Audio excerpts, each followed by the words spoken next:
বাচ্চা থেকে বড় আমরা সকলেই এইরকম আলুর চিপস খেতে খুবই পছন্দ করি। তবে আপনারা কি জানেন, বাড়িতে কয়েকটা আলু থাকলে খুব কম সময়ে দোকানের মতো চিপস বাড়িতেই বানিয়ে নেওয়া যায়। আর চিপসগুলো খেতেও দোকানের চিপসের থেকে অনেক বেশি টেস্টি এবং হেলদি হয়। তাহলে চলুন আপনারাও বাড়িতে এইরকম আলুর চিপস খুব সহজে কিভাবে বানাবেন দেখতে থাকুন। আলুর চিপস বানানোর জন্য নিয়ে নিয়েছি নতুন আলু। আলুগুলো এইরকম একটু লম্বা দেখে নিতে হবে। এবার আলুর খোসা ছাড়িয়ে নেব। যেহেতু বাজারে এখন নতুন আলু পাওয়া যাচ্ছে, তাই আমি নতুন আলু নিয়েছি। আপনারা বাড়িতে নতুন বা পুরানো যে আলু থাকবে তা দিয়েও চিপসগুলো বানিয়ে নিতে পারবেন। আলুর খোসা ছাড়িয়ে জলে রেখে দিলাম। আমি এখানে 4টে আলু দিয়ে চিপসগুলো বানাবো।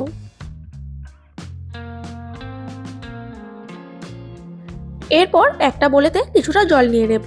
তাতে চিপস কাটার রেখে আলুগুলো স্লাইস করে কেটে নেব।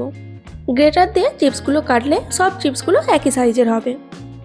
আলুটা এইভাবে লম্বা করে ধরে কেটে নিতে হবে, তাহলে চিপসগুলো বড় বড় হবে আর দেখতেও সুন্দর লাগবে।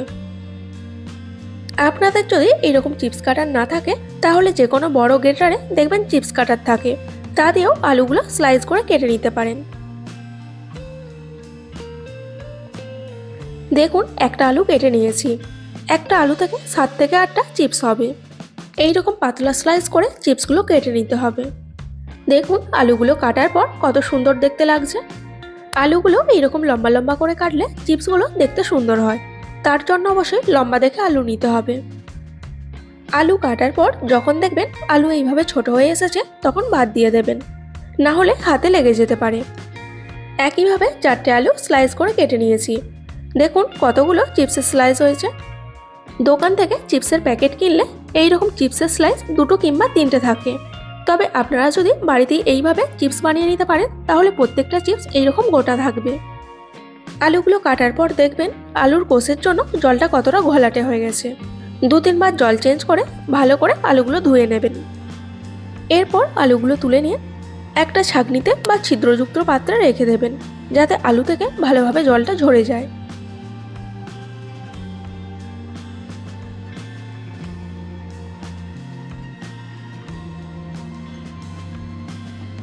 এবার আলু থেকে জল ভালোভাবে ঝরে গেলে আলুগুলো শুকিয়ে নেওয়ার জন্য সুতির কাপড় বা কিচেন টিস্যুর ওপর একটা একটা করে আলু মেলে দিতে হবে। পাখার হাওয়াতে 2-3 ঘন্টা আলুগুলো রেখে শুকিয়ে নেবেন।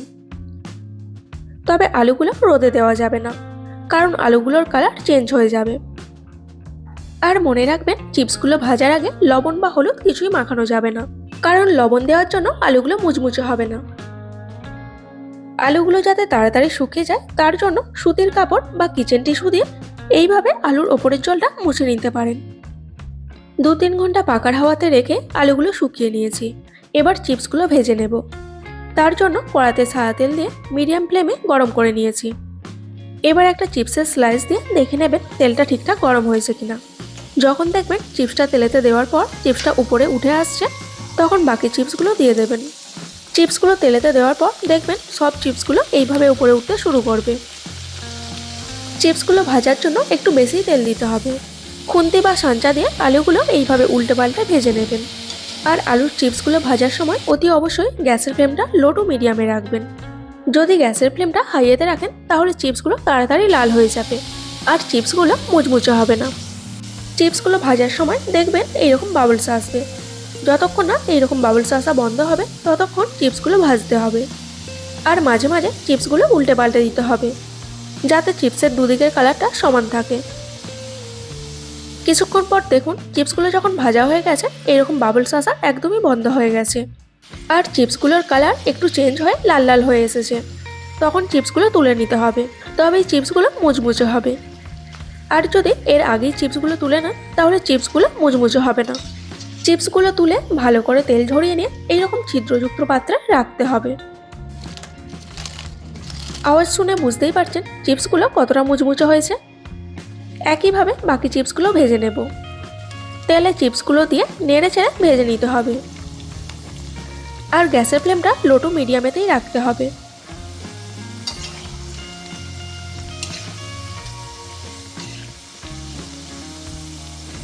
দেখুন চিপসগুলো ভাজা হয়ে গেছে আর তেলেতে বাবলস আসাও বন্ধ হয়ে গেছে। এবার একটা সাঞ্চা দিয়ে তেল ঝরিয়ে চিপসগুলো তুলে নেব।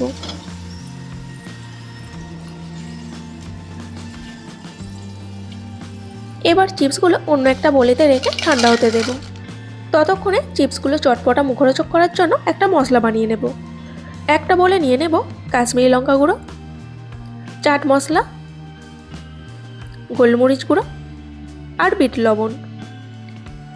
এই মশলাগুলো আপনারা যতটা পছন্দ করবেন সেই মতো নিয়ে নেবেন। সব মশলাগুলো ভালো করে মিশিয়ে নিয়েছি। এদিকে চিপসগুলো ভালোভাবে ঠান্ডা হয়ে গেছে। এবার মশলাটা চিপসের ওপরে দিয়ে দেব।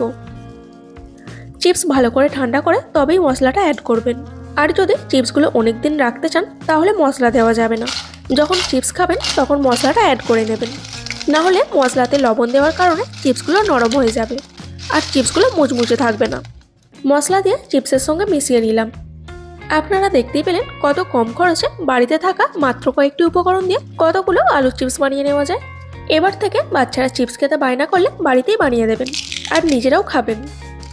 দেখুন চিপসগুলো কতটা মুচমুচে হয়েছে। আজকের এই আলুর চিপসের রেসিপিটি আপনাদের কেমন লেগেছে অবশ্যই কমেন্ট বক্সে জানাবেন। রেসিপিটি ভালো লাগলে অবশ্যই একটি লাইক দিয়ে কাছের বন্ধুদের শেয়ার করবেন। আরও এরকম নতুন নতুন রেসিপি দেখার জন্য বেঙ্গলি হোম কুক চ্যানেলকে সাবস্ক্রাইব করে পাশে থাকা বেল আইকন প্রেস করে অল নোটিফিকেশন অন করে রাখবেন।